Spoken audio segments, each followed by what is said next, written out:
fish on, right here. Right here. Somebody grab it. Yeah, grab it. Keep going. Yeah, why don't you step here, let me go over there. That way I can jump out here. That's perfect. Keep on reeling. He's got a head. That's a 3. Keep going. Nice fish. Yep. Just keep it tight. You're good. Oh, some line. Keep going. Yeah, keep out over here when you get close. Okay. So when he gets close, we'll tell you to take a few steps backwards and just lift your rod, okay? You're gonna bring him to the right just a little. Yep. Reel. Take a picture, Chris. Reel. Come on, good, Joey. Keep reeling. Keep reeling. Keep reeling. Nope. Just keep reeling. Don't worry about that. Keep reeling. Tip over here. Got you. Come on, Joey, baby. Got it. It's not reeling anymore. It's okay. That's totally okay. Keep cranking it. Okay. Just keep cranking. That's the drag working on the reel. Reel. We're about. Come on, Get Joey, tired. baby. Let's deep breath. Over here.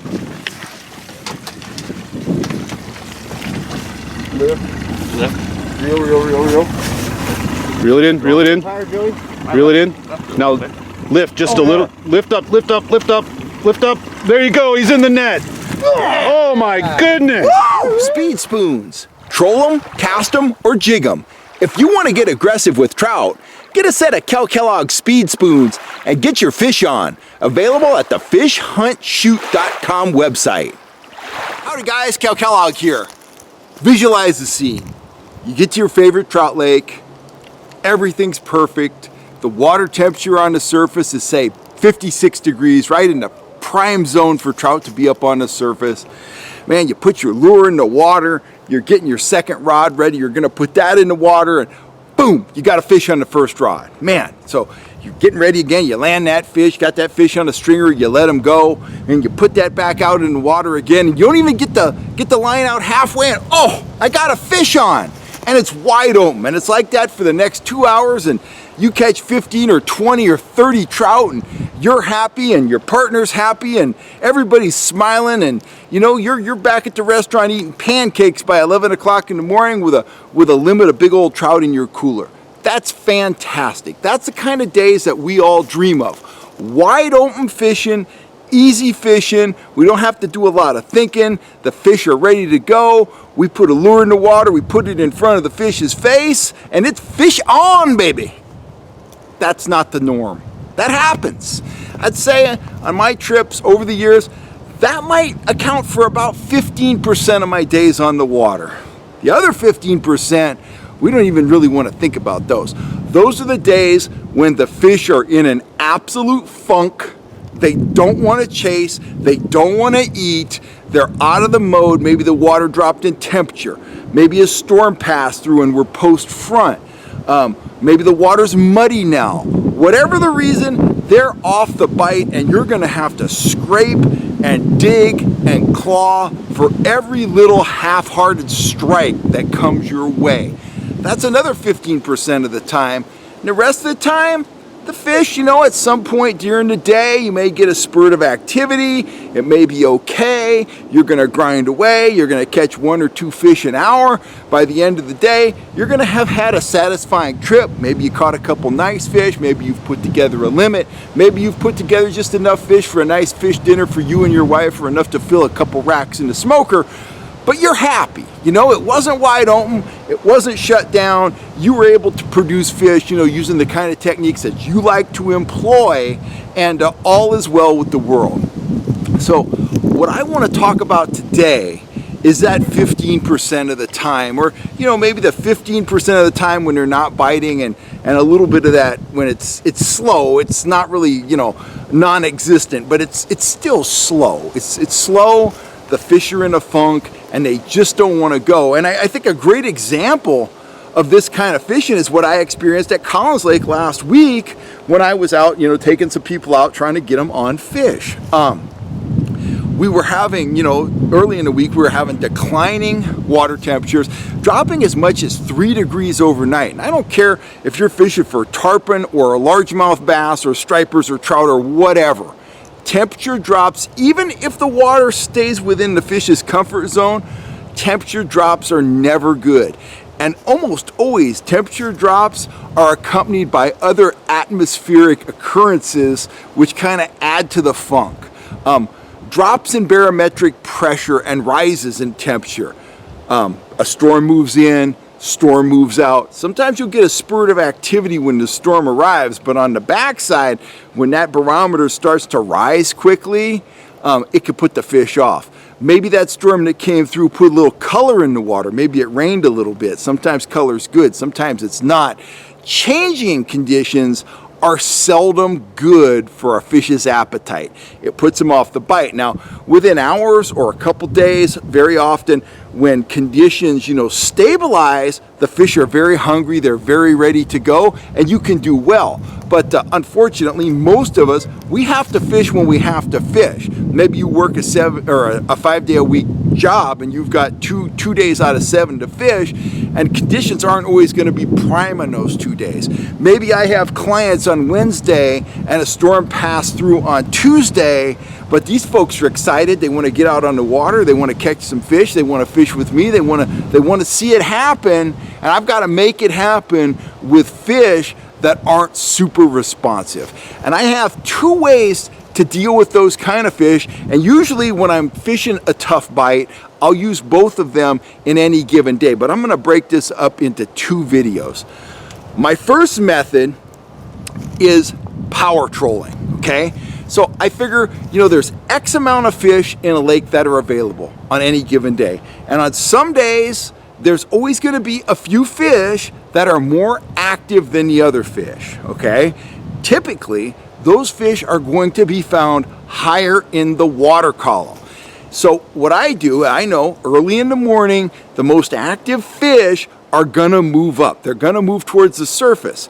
Now it depends on where they're holding throughout the day. If they're holding at 20 feet, they might move right up to the top. If they're holding at 50 feet, they might move up to 30 feet. Bottom line is, you need to have an idea of where the bulk of the fish are, and then you can assume that the most active fish are going to be above that level. I also find that active fish like to orient to structure, steep drop-offs, big points, big bluffs, stuff like that. So when I hit the lake early in the morning, I like to power troll. I like to troll fast. I don't typically pull downriggers when I'm power trolling. I pull lead core because I'm talking about trolling anywhere from 2.5 to 3.5 miles an hour. Sometimes I'll bump it all the way up to 4 miles an hour. It's all about both covering ground, but covering as much key structure as possible, looking to pick off, you know, whatever number of active fish are up and feeding at any given time. At Collins Lake, we've been using 3 lures predominantly for our power trolling, and they've all been pulling fish.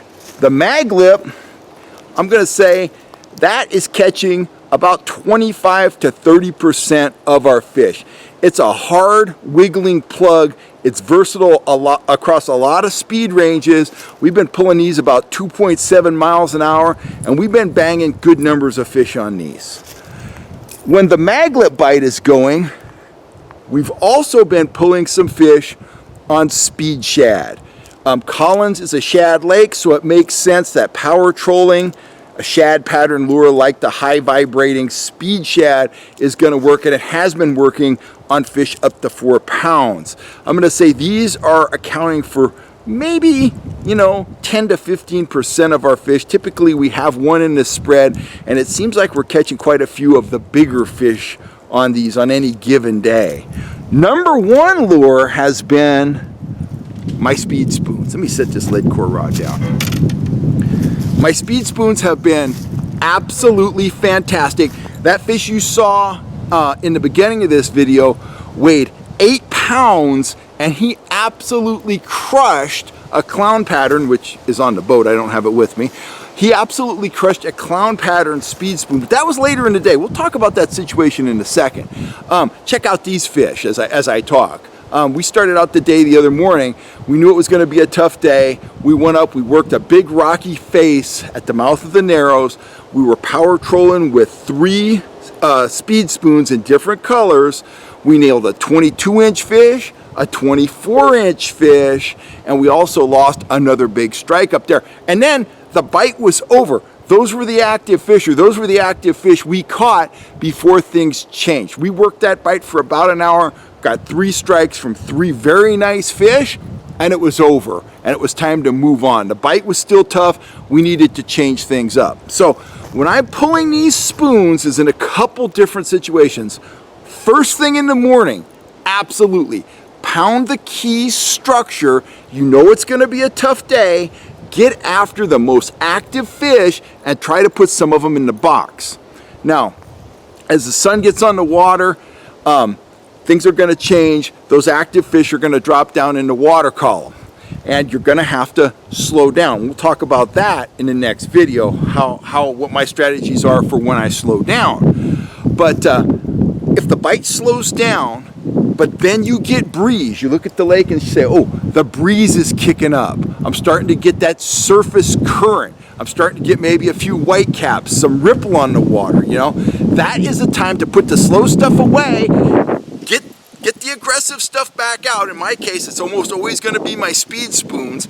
Get the aggressive stuff back out and start working the upper range of the water column where you think the trout will be. Right now, the water at Collins Lake is about 58 degrees on top, so I'm running 1 spoon 1 foot deep, 1 spoon 5 feet deep, and 1 spoon that I mess with between 10 and 15 feet deep. So that's the pattern. And then hammer areas that hold fish, hammer areas that have fish attracting structure, hammer areas where you can see bait in the water column, work above that bait and see if you can pick off a few more aggressive fish. Because when that wind kicks up, you're often going to get fish that had been inactive move up in the water column and start to feed a little bit, start to roam around a little bit, look to grab a snack. Now, if the wind starts and it persists, the first hour or so is going to be the best, because remember, the fish are still in a funk. It's rarely going to go from I'm in a funk to it's a wide open bite. That's not going to happen. What you're looking to do is you're looking to maximize the amount of aggressive strikes you can get as the conditions change throughout the day. Key times, early in the morning. First hour of daylight, pound that structure, pound those key areas, experiment, figure out where the fish are, stay on the move. If you hook one, don't leave. If you hook one, whatever situation drew that fish there, grind on that spot. Grind on that spot until it's all over. Later in the day, when you start to get that push of wind, same situation. Get those speed spoons or your Rapalas, whatever you like to troll fast, get those lures in the water, go to work. When you hit a fish, when you get a bite, or you hook and land a fish, that's your spot. That bite, it's going to be a short window. Work it hard because the bite's going to end. Don't mess around. It's not the time to be taking a picture or tying a knot. Get the lures back in the water and get after those fish.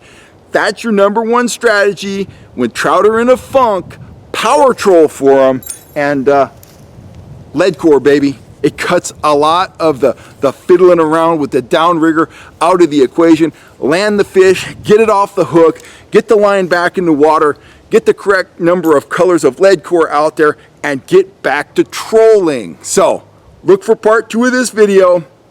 It's upcoming. Part 1, how to deal with difficult to catch trout, power troll. Target those aggressive fish, or the most aggressive fish specifically, and focus on nailing those. And in the next video, we'll talk about how to catch them when they're really not aggressive after that, early morning window has passed and everybody's in a bit of a funk and you really need to grind to get those strikes. I'm Kel Kellogg. I'm signing off for now. If you're looking for speed spoons, lead core, whatever it is, you know where to go. Fish, hunt, shoot. troutfishing.com.